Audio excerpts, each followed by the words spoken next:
Chapter 1: The Basic Concepts of Color and Light. Some basic concepts of color and light for visual storytelling. Color and light are our most powerful vehicles for driving a story in mood, tone, and themes. What I mean by that is when you utilize color or you utilize light, you're thinking about the most important facets of the revealing of a subject matter. It's the revealing of a character, revealing of a piece in a set, whether it's a hero character or a hero set. We're starting to emphasize them by using different types of light and different types of color. So whether it be a spotlight or some type of directional light or bounce light or some type of a reveal light, we're going to go into how those vehicles and those tools work and in inhibiting us and giving us the skills we need to talk about mood and to talk about tone and to talk about those themes. The thematics of what we're going to discuss in this lecture are going to be something you can use every day as a designer. Color was initially used to show the dreamlike quality in cinema. When you think of things like Technicolor, for example, this was before we even started to really think about how color was going to become so important in telling metaphors. Talking about, a movie, for example, one that always comes to mind for me is Kung Fu Panda, because if you look at the lineup for all the characters, Po himself is Notan. He is black and white. And the Furious Five are pretty much all the colors of the rainbow. And those colors there, yes, they are analogous and they are a little bit more in tune with each other in terms of harmonization, but Po stands out against all that color. And he may have a tan pair of pants on, but his actual color is literally black and white. So the lack of color is also a color too, and can be used as a vehicle to drive tone and talk about the theme. And it's a very, very powerful tool. And going back to the dreamlike quality in cinema, what they used to do was just paint black and white images. And so it was just used to kind of create a dreamy effect and say, hey, here's some color. You kind of get it. Grass is green, sky is blue. People have kind of a peachy, warm tone to them, or whatever color that they are represented by in their race, their ethnicity. And that's all it was about. But later on, it started to become something a little bit more thematic and a little bit more strategicized, if that's even a word. Color is used to show the changing of time and the inner working of characters. So when we talk about the changing of time, we're talking about the beginning of the day. And in the earlier parting of the day, you're going to start to see cooler colors, cooler feelings of color. So as the day starts to progress, the key of lighting changes. And we'll get into this a little further as we get through the chapters, but I'll show you examples of how all these thematics work. And the inner working of characters. So maybe a character has a specific color that's tied to them while you're scripting your story. Or if you're watching a story, for example, when you're watching the movie Up, when you see Carl Fredricksen's wife, her color is this warm rose color. And as it goes through the opening sequence of the movie, her color is very vivid. It's extremely saturated. It's evocative and very bright. And as it goes through that whole cycle of their lifetime, when they do that montage, you'll start to see her colors slowly fade into black and white when Carl's walking into the house after she's passed away. Spoiler alert. Color and light will enhance the treatment of symbolism and metaphoric storytelling. So that is a little bit about what we were just talking about. But also, if you watch a movie like The Red Balloon, for example, there's a little boy in a city of color, but the one color that stands out is this red balloon. And they use it as a way to drive the story. And it becomes this thread that weaves through the entire story from sequence to sequence. And suddenly you have this picture being painted by using one color. And we can talk about the actual usage of colors in different cultures. But the main thing in terms of symbolism that goes a long way is starting to think about how films are using them, and then start to create a dialogue for yourself when you're watching films, and start to write down notes to yourself about what character is being coded by what color. So for example, if you close your eyes and you start to think about very powerful films that stay with you, that resonate. Some of the films that always stay with me are movies like Pan's Labyrinth or The Matrix. But when I close my eyes and really think about it, I almost think of them in just one color. Like The Matrix is the green and Pan's Labyrinth is blue. And it's really interesting that it's almost like there's a gel that's been put over the layer of the movie that you're watching. And it slowly starts to pull in and out of those blues or those greens.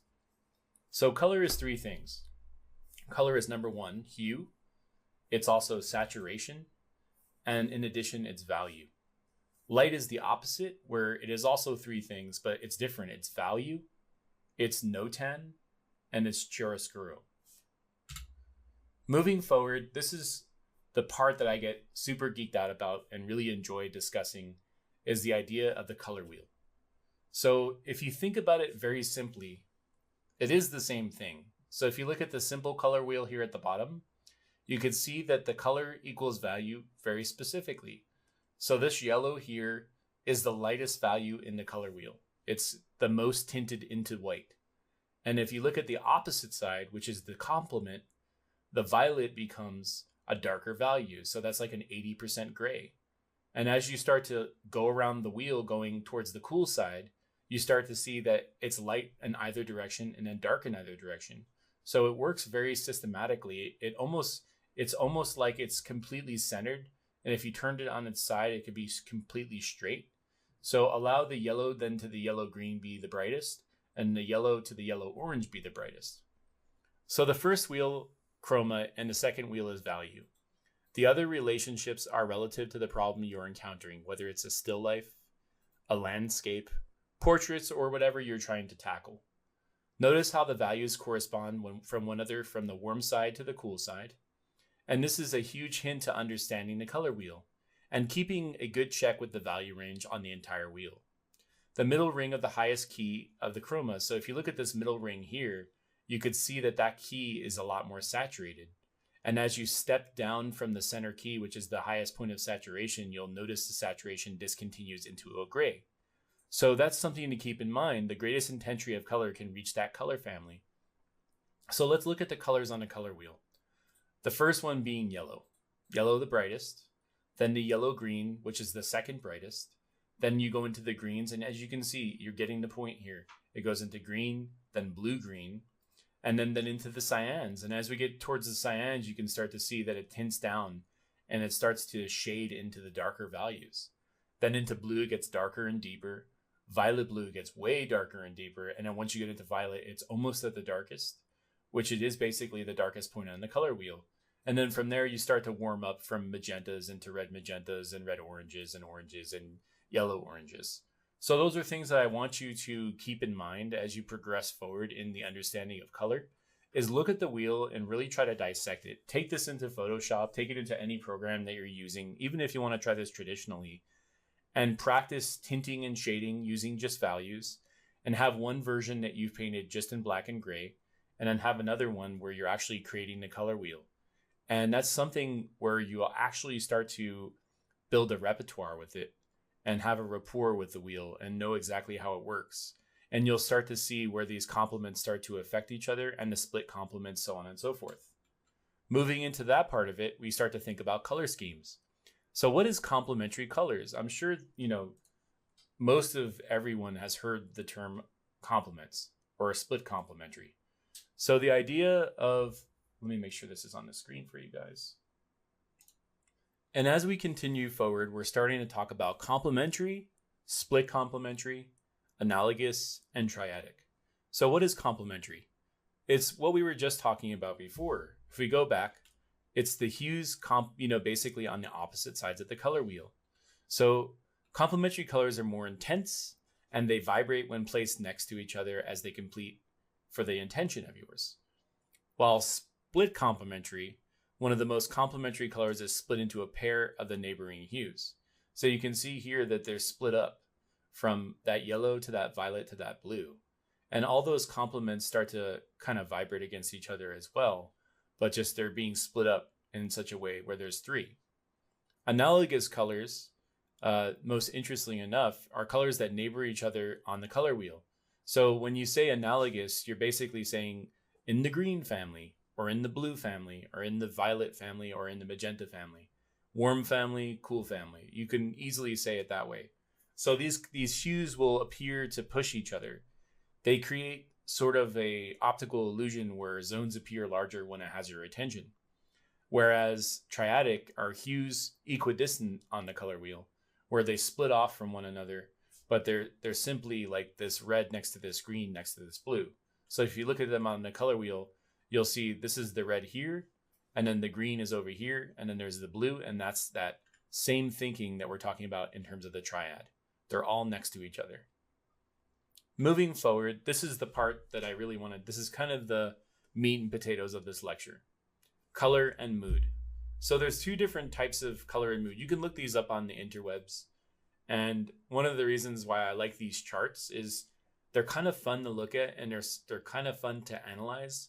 The one on the left is more geared towards entertainment, whilst the one on the right is more on branding and creating psychology behind colors. And what I mean by branding is like advertising. So let's look at the first one on the left-hand side, and let's talk a little bit about what that means. So the neutral obviously is the gray. Neutral means neutral. If you're in the gray zone, obviously you don't really have an opinion, you don't have a feeling, you don't have a mood. But when you get into the red, for example, which is on our immediate left of this wheel, you start to see the feeling of rage and the feeling of anger and annoyance with the reds. But the cool thing about red is it also invokes the idea of blood and energy of war and danger, strength, power, determination, as well as passion, desire, and love. So those are things that I'm looking at both of these wheels at the same time, and I'm seeing how they're utilized to create different types of moods. And that's something that you should start to think about is like, if you're going into the oranges, for example, it could start to make you feel the sense of interest and vigilance and anticipation, whilst it's also creating the idea of energy of red and happiness of yellow, associating with joy, sunshine, and the idea of tropics. So in advertising, it would be really good to use an orange to kind of get people excited about something, to say, hey, we're going into the sunshine, we're going to see a new place. And it's also creating that anticipation for when you're color scripting a movie and you see this warm light come over the horizon against a green landscape, something that feels more admiring or trusting and accepting, then those two ideas and those two thoughts of color start to combine. And if you understand the idea of nature and how it symbolizes growth and freshness and fertility, then you know that it's going to also start to create apprehension, terror, and fear, and the idea of love and optimism and submission. You'll start to kind of draw those conclusions next to each other. So there's a sense of feeling and discourse that happens from different colors. For example, when you're looking at like a pink, for example, loathing comes out of pink. Purples start to create a stability because it has the idea of blue and the energy of red. Purple is associated with royalty. It symbolizes power, nobility, luxury, and ambition. So if you look into the ye olden times in the English days, you'll see a lot of the regal families and the royal families using the color purple, using the color violet. But then it's funny because if you look on the entertainment side, it starts to add to the idea of it being boredom or disgust or loathing. So it's interesting how one thing can be also regal, but also be boredom too at the same time. So you have to be very calculated and extremely careful about how you utilize them if you're creating a script or creating some type of a location that has these color schemes attached to them. So that's something I'd like you guys to do, is create an exercise for yourself where, say you wanted to create a location and you have a character inside of a location. Maybe the character has that feeling of joy and serenity to them, whereas their environment has more pensiveness and sadness and grief. So you can have complementary colors talk about the environment, and you can have them talk about the character, and you can have those colors coexist within the same space. So that's, for me, I think that's the most exciting part, is being able to create a juxtaposition of all of those things. So moving along this wheel here on the left-hand side, if you look in the warm colors, it goes everywhere from aggressiveness to optimism, right? And it's also saying here, red is the color of blood. It's associated with energy, war, danger, strength, power, determination, as well as passion, desire, and love. While orange combines the energy of red and happiness of yellow associated with the joys of sunshine in the tropics, as we spoke. But if you move into the yellows, you start to see that it's the color of sunshine, and it's associated with joy, happiness, intellect, and energy. So that's something to keep in mind. As you start to work forward, you're going to start to say, hey, like, what kind of a story am I trying to tell with this color? And, for example, white is associated with light, goodness, and innocence, purity. Well, in the Chinese culture, white is associated with death. So that's something that's very different from what our culture believes. If you may be thinking that, hey, I'm going to do a pure, very clean space by having this white environment, but then you may be making someone feel like there's a death in the room. And so you have to be careful, and you have to respect your audience. So if you're creating a film, cater to the idea that black is associated with power, elegance, formality, death, and evil, mystery, and those are things that somebody hasn't brought that up to you. You're going to start to think that in your head. The idea of the Grim Reaper, if you think about that, it's black and white. It's the idea of a skull. And so that's something that where those two colors are working together in both cultures. The idea of the white skull being against the Chinese side, that's the idea of death. And the dark holes in which the face is being created is the death on the American or whatever culture reflects the black. So those are things to think about. Definitely keep these in your log as you move forward. But this is kind of the pathway moving forward as we start to think about color. Chapter 2, the power of light in visual storytelling. So the first and foremost thing I wanted to discuss with you guys is atmospheric perspective. And it goes way back to the early days in painting, where you start to see these really beautiful naturalistic landscape paintings where as things get closer to you, they increase in three different things. Number one, in value. The darker value generally means that the object or the person or the character, whatever it is that's closer to you, is a bit darker. So you could see these rocks here are similar to the value of the rocks here, but through the idea of atmospheric perspective, you get the idea that this is actually closer because it's bigger and it's closer to us in the frame. If you look at this frame here, our eye moves through, and you can see that there's a lighter value here on the ground plane as it moves you through the entire image. And then once you get into the background, there's this line. So I'm creating this line here in the middle ground, and then that line carves you back into the background. But you could see that as you get towards this rock and this rock way back here, you can see that this is actually cooling off and it's not as warm as the foreground rock. And as you get into the background, you'll start to see that there's actually a bit more of a lighter value, almost into the grays. And the same thing is happening with the clouds. When you get closer to the clouds here in the foreground, these ones have a bit more richness and purity of saturation. And as you get into the background, you start to see these blue eye holes that poke through the clouds, and that allows your eye to move into the background and feel the depth. Then there's the idea of backlighting. So backlighting is interesting. Backlighting creates a few different moods. The idea of power, the idea of a strong moodiness, simplification, and also emotionality. And emotions can go in so many different ways.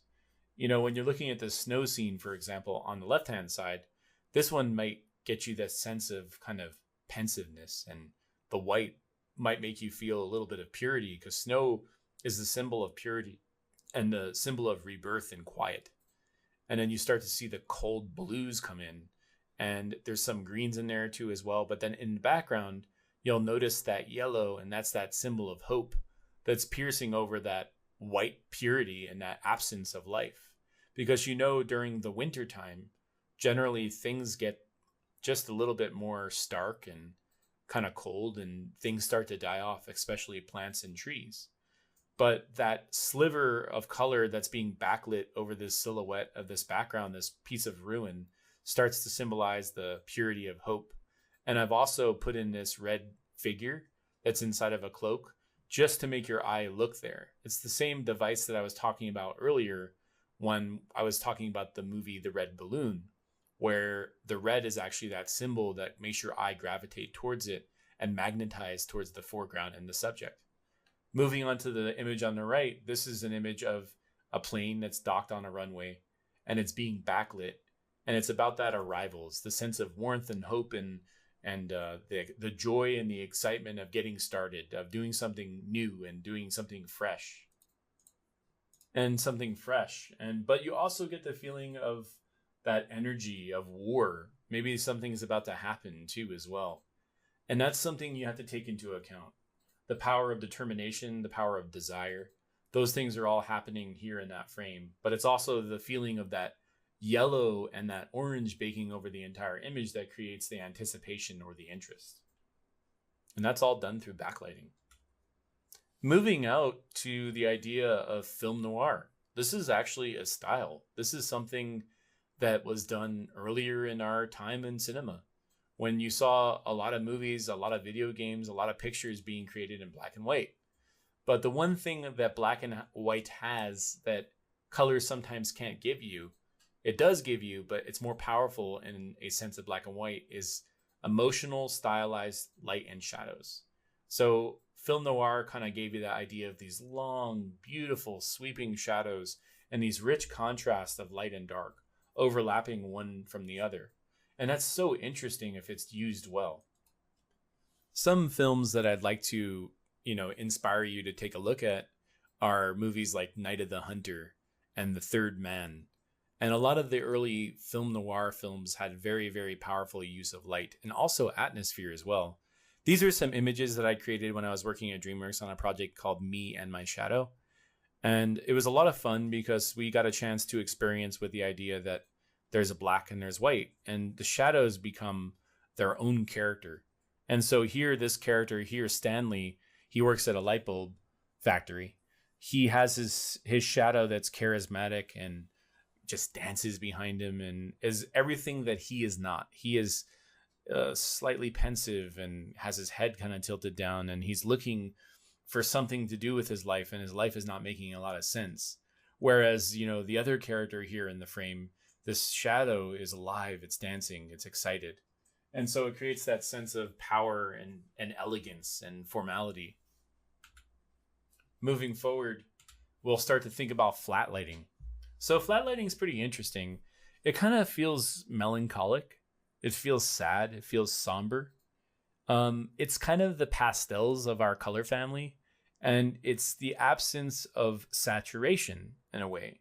It's like almost taking a gray layer and turning it on top of a saturated image and sucking most of the color out. But the cool thing about melancholy flat lighting is that if you want to start to incorporate a little bit of hope and want to push a little bit of brightness into the image, it's actually pretty easy to do it.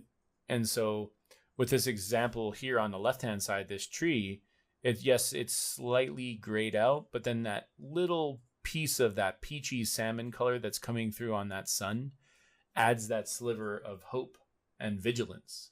And the same thing is happening here in this scene where this soldier's returning from war and he's seeing this desolated town. There's still that sense of hope and kind of admiration, acceptance, and also fertility of nature because there's green coming back. So those are things that you can kind of play around with and juxtapose in the same image. Moving into natural lighting, this is something you'll see a lot more in like plein air painting. You'll start to see a higher key where there's almost like a flat tone in the middle, and then everything goes more towards a normal feeling.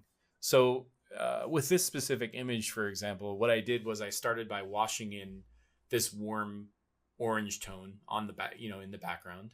And then from there, I started to carve in the sky, which is that cool, but it's a very high key cool. If you look at it in terms of its values, it's actually extremely, extremely high value. So that means it's very bright. And if you look towards the bottom here, I started to kind of put in some of these streaks here where those shadow areas are. And I'm working from background to foreground. So I'm thinking about the sky first, and the sky will set up how everything else is lit. If it's very high key, like a natural lighting situation, like a midday situation, you're starting to see very hard contrasts, like notan reads, the idea of light and dark right next to each other, and a lot less chiaroscuro. So you're getting a bit more of a graphic designed image. You can still have gradations of light, but make sure that you're maintaining the idea of a high contrast, the idea of big, medium, small, light, medium, dark, foreground, middle ground, and background, and also creating those contrast in saturation. So you can see the vibrancy on this group of bushes here is extremely bright. It's extremely saturated.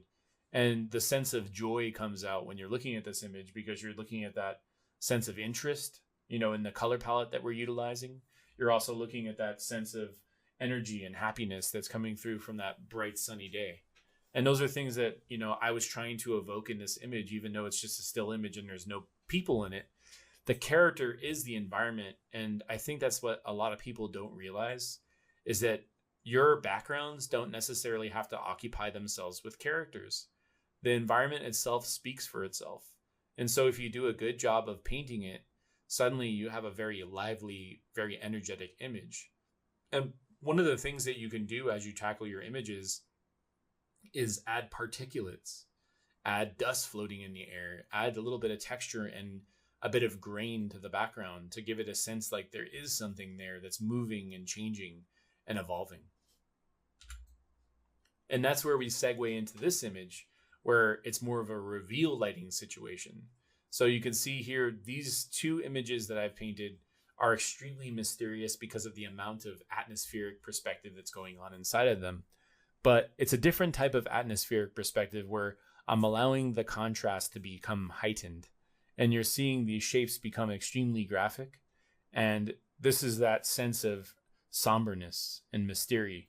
The idea of that there's a little bit of a hope on the horizon, but then things are kind of mysterious. You're not so sure how they're going to end up. And that's something that, as a designer, we have to take into account is maybe you don't want to give all the details away to your viewers. So if you're telling a story, if you're scripting out your own project or your story, you don't want to give it all away at once. You want to leave a little bit to mystery. And that's something fun when you're talking about a character's beginning of their journey. If you're looking at their arcs and it's the hero's journey, for example, there's a beginning to their story. It's like Lord of the Rings at the very beginning when, Gandalf goes to the Shire and he talks to Frodo for the first time, and you start to see this anticipation and this hope starting to build. But as soon as they get on their quest, something's going to come up that's mysterious, and it's allowing the viewer to ponder on whether they're going to make it or not. Then there's the idea of spotlighting. Spotlighting is extremely interesting to me because you can use it for so many different things. It creates a sense of focus. It also concentrates the viewer on a specific object, thing, character, whatever it's supposed to be. In these two examples here, there's this nomadic traveler that's going through this desert landscape. And you can see I've spotlighted around this character to create this little mini vignette. It's kind of like a small composition within a larger composition. And you can see the eye moves through the piece into the foreground, and you're using big shapes against medium shapes against small. And so if you just constantly check yourself on how you want to push your atmosphere, how you want the eye to look towards certain things, you want to create a highest point of contrast, that's where your eye is going to look. And so you're using the idea of spotlighting to move your eye through the image towards the focus. So with this one, it's that nomadic traveler. And in this image, it's this boat going through this canal. And you could see that it has a very high contrast against that background, which is that darker mountain. And those are things that you have to take into account if you're starting to design an image. And it's really important to play with reflections. It's important to play with light and shadow. And that's something that you have to work on as you start to develop your imagery. And also, it goes right back to color again. For example, this is a good example of going towards the warms, while this image is going towards the kind of cool shift, but it's got hints of warmth to it. It's got tiny bits of violets and purples, and it's kind of creating a little bit more of a harmony in the magentas. Underlighting is interesting. So, if you took a flashlight, for example, and you put it under your face and you walked into a room, you would probably scare someone because they're not used to seeing someone that's underlit. Underlighting is somewhat unfamiliar. It's the idea of mysterious as well, but it's also scary. If you want to put a user or a video game player into an environment they're walking through and suddenly it's like they see a character in the distance that's underlit, you're going to go, wait a second, that might be like a boss fight. That might be the bad guy. Or even in a movie, like you'll see a lot of Bond villains where they light them from underneath. And this particular two frames here, the first one was from a movie I worked on called Children of the Guardian, Protectors of the Guardians of Childhood. And it changed into Rise of the Guardians. And one of the reasons why I really like this piece is this is the piece where our main character is showing up at Pitch, who is the boogeyman essentially, inside of his lair. And one of the things I used as a vehicle to drive this image home was the idea of this green, tension-filled kind of terror and apprehension, fear. You know, those are all those ideas being born in a singular image.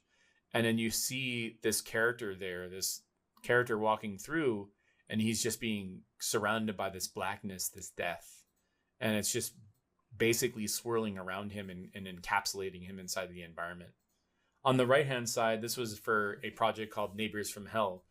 And this is supposed to be the devil's lair in hell. And it was supposed to look sophisticated and classy and cool, but spark and jagged and shiny. And so it feels sharp, like it can cut you. And it's red and it has that feeling of rage and annoyance and danger. And it also has that feeling of grief in the blue and the sadness and the pensiveness as well. And there's also the greens in there create that terror, that fear, and that apprehension. And so all those colors are working triadically together. That blue, that red, and that green create that triad of color and that visual storytelling that we were talking about that creates that scary unfamiliarity and that mysterious nature. I'm going to go into a little bit about moody lighting. Moody lighting can be so many different things. On the top left, for example, there's an idea of romantic and calming and meditative. It's also that sense of anticipation once again. But you could see that I use this tool to desaturate that red, and instantly you create a cool image inside the warm image because you're just desaturating. To the right of that, there's this glowing, soft, warm, soothing feeling that's being created by this early morning light that's going through that atmospheric perspective. And you start to see the pushing and pulling of shape coming out of the landscape and the reflections of the water too as well. On the far right, this is a project that I'm currently working on myself, where there's playing around with this idea of cold and unknown versus the warm and inviting. On the outside, there's snow and it's freezing and you're not sure, about the outcome. But when you see that warm light on the inside of these buildings, it creates that invitation, that romanticism, that calming effect that makes you feel like there's hope and you can end up somewhere safe.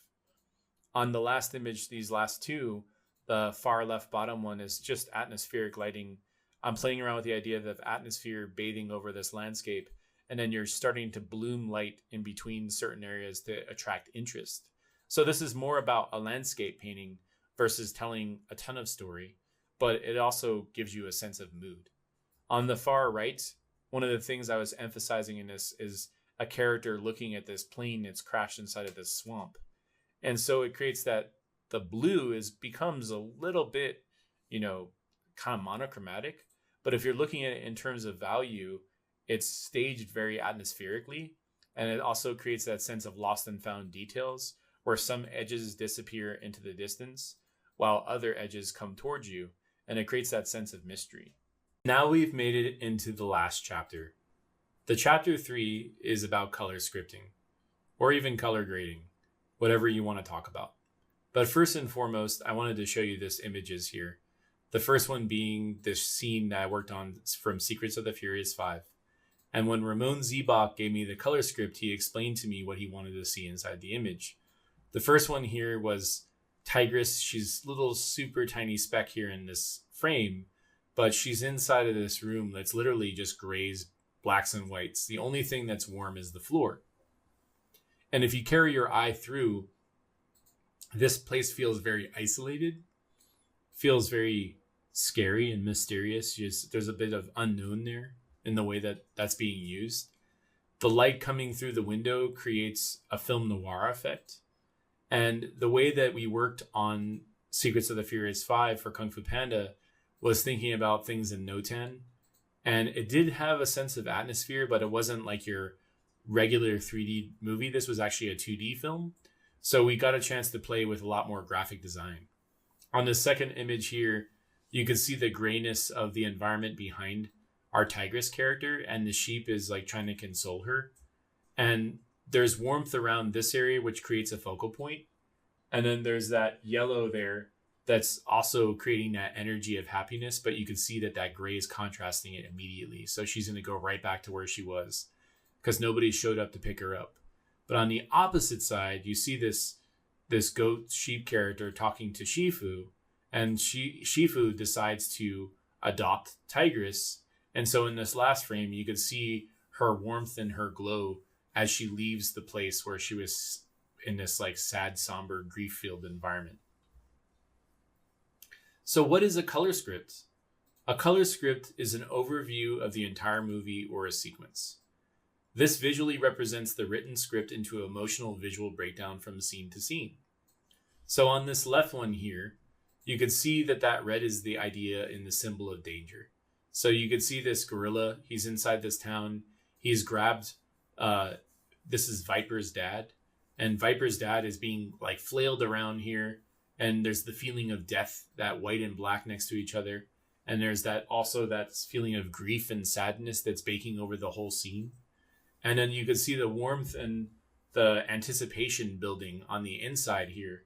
And you can see the trust in their eyes. The characters have that green acceptance and admiration to them.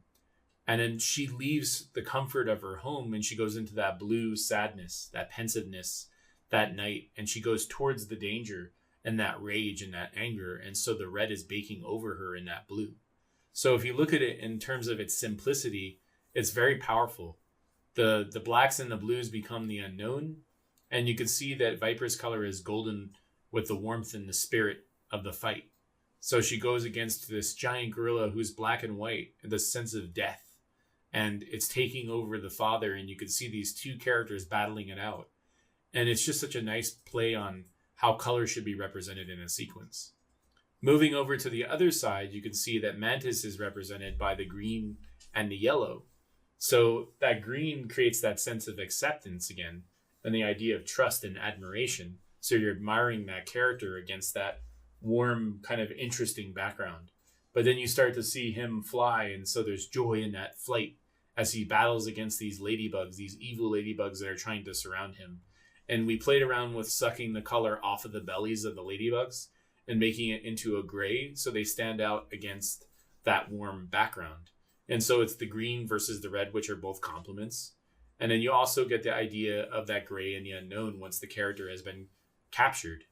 And it's a little bit of that Chinese symbolism that we were talking about earlier, where the sheep's wool is the symbol of death because they're being captured by these gorillas and they're inside this jungle. And so there's always like this visual symbolism, but you could see that the colors of this entire sequence go from orange to green to yellow to white, then to teal, then to blue. But the blues are played down very, very low key into the green family. So mood can be conveyed in many different colors. So for example, this one here in this sequence of the Croods, the family is being chased by these giant mosquitoes that you can see pictured here. The colors of the lightning are like a white, a blue, and a purple. So you're getting that feeling of grief, sadness, the purple of that disgust and loathing. And then you have that bright white too, which is the symbol of that terror, that danger that's coming against them. And the idea of that terror and apprehension comes into the green of the sequence too, because they're being chased by these toxic bathed colors where these huge, gigantic mosquitoes are going to kill them. And it pulls them from the environments becoming the focal points. So it's three different images, but it's showing basically the same thing from different points of view. So this is a cool blog spot that I found many, many years ago that I'd love to share with you guys. And it's called Films in Color. And this goes back into the idea of color grading. And when you see movies, they do a sense of color grading to talk about, the time that in which the movie was filmed. So just recently I saw the movie Joker. And one of the things I saw about that film is they graded it to feel like a 1970s traditional camera. So it's shot on a 35 millimeter sensor, and it gives you that feeling like you're going back in time. Even all the cars were vintage, the costuming was vintage, and they did such a great job of putting you in that era. And all these films that I picked here on this color grade sheet are very simply the same way. The first one here being Eyes Wide Shut, a Stanley Kubrick film. And a lot of these are either Stanley Kubrick, Marty Scorsese, or they're also Alfred Hitchcock. So the first one, Eyes Wide Shut, you could see here that it's the process of creating this enhancing of color in the motion picture. Whether it's a still or electronically, they get photochemically or digitally enhanced. So this is the same thing that we were talking about when we were talking about the color script for animation. But in this specific version, this is done digitally, where someone's taking a still or a motion picture and they're applying these color grading techniques on top to tell the story through the visuals. So maybe, just maybe, when they were actually filming this specific sequence, like this first one in Eyes Wide Shut, those colors, those warms might have not been that warm. They might have been more cool, for example. And they can go into a program like DaVinci Resolve or any type of color correction software like Nuke or Flame, post-compositing software, and play around with how they're showing those specific moods and those colors. So this one, you could see the next one over. This one here is from 2001, A Space Odyssey. Our character is a red against a green environment. And there's like these blue cools with these yellows and golds. But those are so different than the color that he's wearing. So he becomes this foreign object in a almost like familiar environment. But that underlighting creates that sense of science fiction. You know, this feels like any good old Victorian era, you know, flat in the middle of London. But then once you put him in a spacesuit and he's standing in a floor with lights on it, you start to believe that this is actually some type of a space in, you know, some futuristic setting. And then moving forward in this shot in The Shining, you could see the terror in this character's eyes as this axe comes hurling through from this white space into this warm space, thus activating the frame and creating a connection point from warm to warm, the warm on her face, that terror that's being baked into her face with that red, the feeling of danger. And then you see the warmth from the outside trying to pierce through into that white cleanliness, that pure environment. And so that creates this beautiful contrast. And there's also those diagonals that are inside the space. So that goes into the compositional aspect of it. But it's very, very interesting. There's also this shot from 2001 as well, where this character that was in this setting over here is inside of this space setting. And it's so cool and so beautiful to see him bathed in this red light inside of a green helmet. So there's these like beautiful complementaries that are happening in that sequence.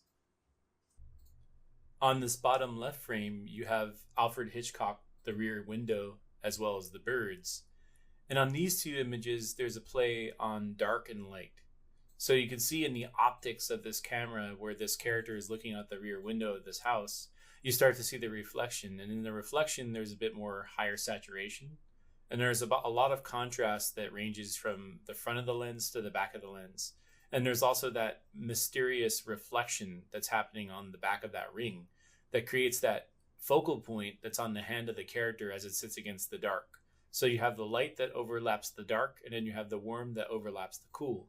So there's a really beautiful play on light, and the general spectrum lies in the kind of brown dark range, and then it goes into the very bright cool range that creates that overlap and contrast into the background. So it creates that sense of distraction, surprise, and amazement. And on the image next to that, you see this character that's being attacked by this bird. And so it's actually pretty simply the same way as the first image that we just described, except we're playing with a light colored background and then the dark distance. So there's that drama that's happening from the dark in the background that creates that focal point where the character is. And her lips being very vibrant and red create that feeling of rage and anger and annoyance because of the attack of the bird. And these are all just done through color and very simple staging, but you start to understand why Alfred Hitchcock framed things a certain way that he did to get your eye to pop right onto the lips of that character and go, oh my God, she's in trouble. She's being attacked by this bird. On the far right image, the one in the middle there, that one is from The Aviator. That was done by Martin Scorsese. And one of the reasons why I really love this frame is it's all done through warm against cool. So you can see here DiCaprio's character, who plays Howard Hughes in the film, he's running his hand along his airplane, which is this beautiful, highly polished, metallic finished plane with all these rivets, and he's inspecting the rivets. And I remember in that sequence, he says, I need all of these rivets taken off. I want them shaved down because this thing has got to be smooth like a missile as it sails through the air.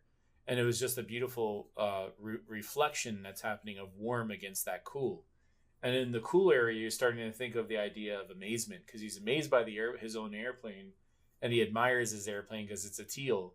But then you look at the warmth on him, and it's the interest of his character that's captured against that reflection. The last frame of this, specific color grading that we've been talking about is from the movie The Goodfellas. And it's this sequence where they come home and you see the character here in the foreground here, Ray Liotta's character, and he's in a brown jacket against a white background, and he's wearing all black.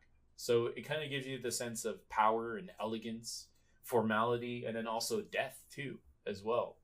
And his car, the car that he's actually driven up there, is like a yellow against the gray, and so it comes out with the idea of ecstasy and joy.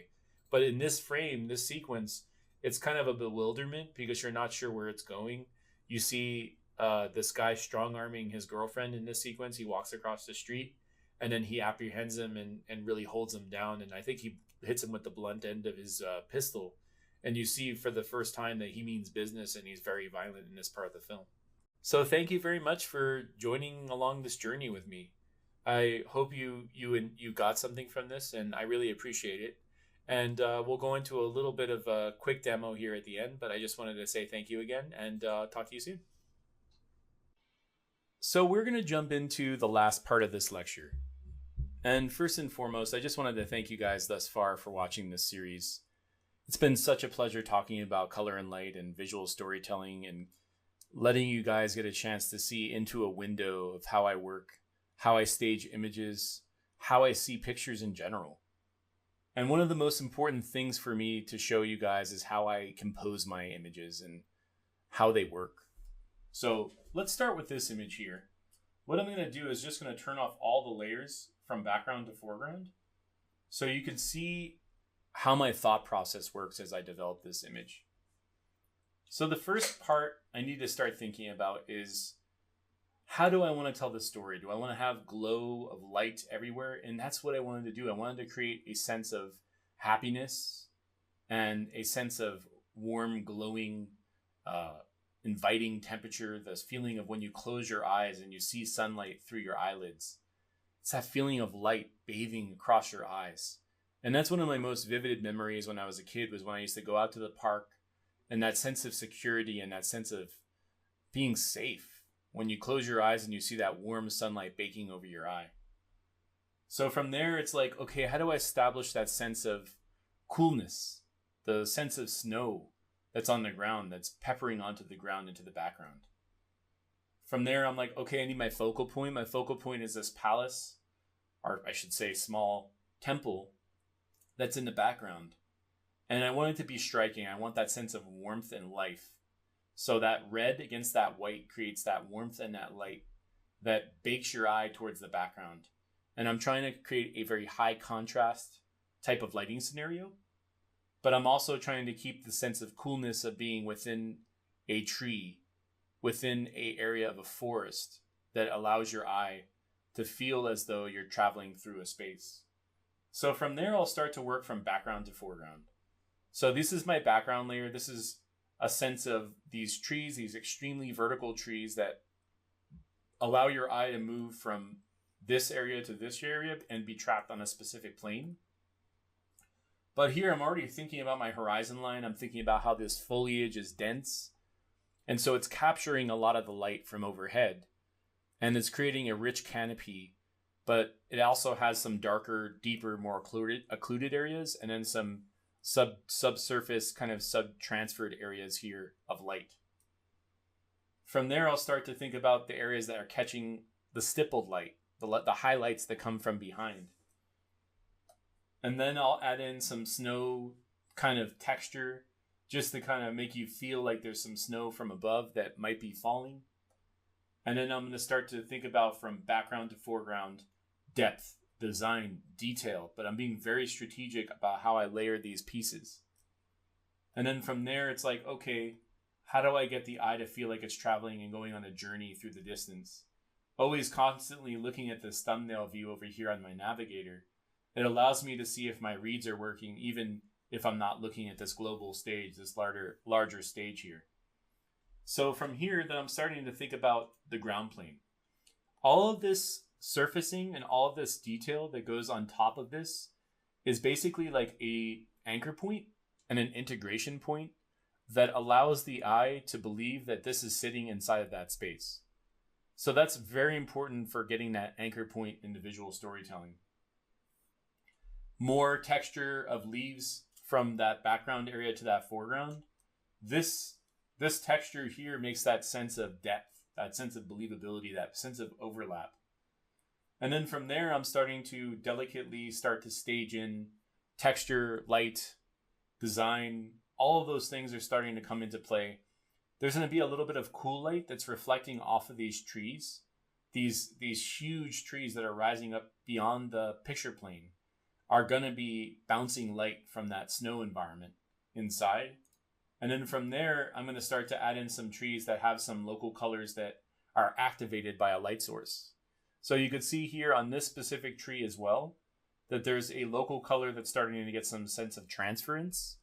And so there's a core shadow and there's a bit of highlight going on there, but it's done very graphically. And then lastly, what I'm starting to think about is that staging from the foreground. So if you put this foreground tree in, for example, what that does is that stages that depth that we need in order for you to believe that this is a larger space. Because what you're doing is you're overlapping all of these images here in the background, which are those trees. And then you go, okay, I believe this. This feels like a big space.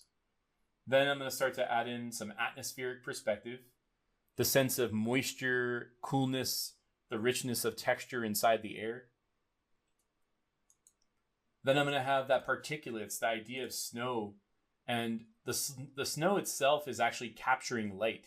So as the light is going through these layers of trees, the lights are catching on top of those particulates, and it's also hitting that ground plane as well. And then I'm starting to think about those tertiary details, these details as the kind of ground plane exposes some of the snow that's underneath and the trees that are underneath as well. And a little bit more on the focus point, as well as a figure that sits inside the composition. And lastly, just adding in a little bit of warmth that is basking over the entire image that stages a bunch of depth and creates this integration point over the entire piece. Moving on to the next image, this one here is a very similar process. And so we could start from right here where I'm literally just starting to get the background in, the light from the sky, which is kind of a late day scenario. It's not the same kind of lighting as the one we saw earlier. This one here is more of a sunset. And so the sun is maybe like a last light before the sun goes down. And you're going to get that kind of magic hour lighting. From there, I'm starting to think about that background to foreground. Maybe there's some background mountains up here. There's some middle ground background mountains here. And then there's also this middle ground mountain as we make our way into the foreground. But as I was thinking about the foreground, I'm starting to think about entrances of soft areas, not such hard shapes, that allow our eye to move through the entire image all the way to the foreground. So that's part of the compositional trick as you do your staging of color and light, is start to think about entrances and exits inside your piece. From there, I'm like, okay, I want to start to add in an element that creates even more depth. And so I added in these large rock shapes, and just keeping this graphic pattern of rocks moving through the distance, what I could start to do is think about a light source. And this is probably the most important layer that tells you the time of day, because you have a silhouette shape, you have some of the bounce light from the sky itself, then you have that activated light shape on the far right of the image. And what that does, it says, okay, the light is coming from this direction and it's moving through the piece towards that rock. It gives you that sense of light traveling over a landscape. And then from there, I'm really starting to think about shadow shapes. So you have the light against the shadow. And then you start to think about this really cool, like cool color on the pathway. Maybe it's some type of like a sandstone that's getting activated by the late day light. So all I did was sample the color from the sky and put it on the ground to kind of create that palette. And then from there, I'm starting to think about these smaller tertiary details as I work my way into the background, including these rocks. But I'm also paying close attention to the shadow and light, and also that it's still having the same kind of lighting scenario as these rocks here in the distance. More tertiary details. And then lastly, I'm starting to think about an additional kind of foliage, maybe that's growing on these rocks, just to break up all the hard rock shapes that are inside the piece. This green grass is a good complement too as well. So you have a lot of complementary colors, and then you also have some split complements going on there as well. Figure here in the foreground, middle ground area, and what he does is he groups the whole piece into scale. From there, I'm starting to smudge, add in a little bit more warmth to bask over the entire image. And then I start to take down the saturation, because right here, the piece feels extremely saturated. And I'm like, maybe this is a little too saturated. Maybe this can be calmed down slightly. So from there, I darken that down. I also added in this bird here to create another focus. Like this guy's looking at this bird flying by. And then last but not least, I start to add a pattern over the whole image that groups everything together, creates a sense of integration through the entire scene, and just marries the whole image together like the last one that we looked at. So again, that's a more late day scenario. It's a warm light scenario. I'm thinking about the metaphor that he's finally getting close to his journey and maybe he needs to camp for the night, but he's using his instincts and he's traveling along this land. Last but not least, we're going to talk about this image. This is a canyon image that I also did for the same character. In my story, he travels over this great amount of distance and he goes through all these different environments. And so with this specific environment, it's a large canyon. I'm starting to think about this kind of 3 o'clock temperature where it's a little bit more cool, but there is like a bit of warm light happening here. But you have this sense of high key, high contrast, white basking over the background. And all these rock shapes that are a little bit more graphic here. I'm trying to think about how that warm salmon light is going to be playing against that cool, even in this very early stage. And then from there, I'm starting to add in this middle ground rock, this middle ground shape that has some cool light reflecting in it from the sky.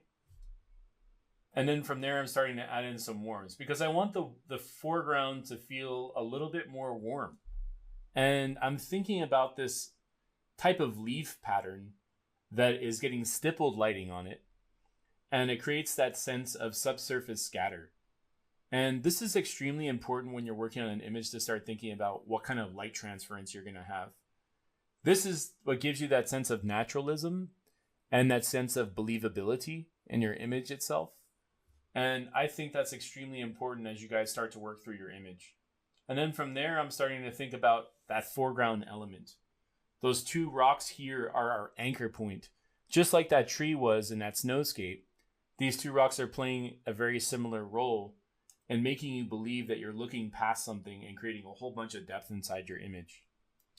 From there, I put in a very important layer. This is a layer where I'm starting to think about how these trees all intersect with one another, and the tertiary details come into play, like this kind of fault point here on the ground that breaks up the space. I'm also playing around with like high contrast in that area, as I talked about from the very beginning, and the idea of overlap and reveal through the image itself.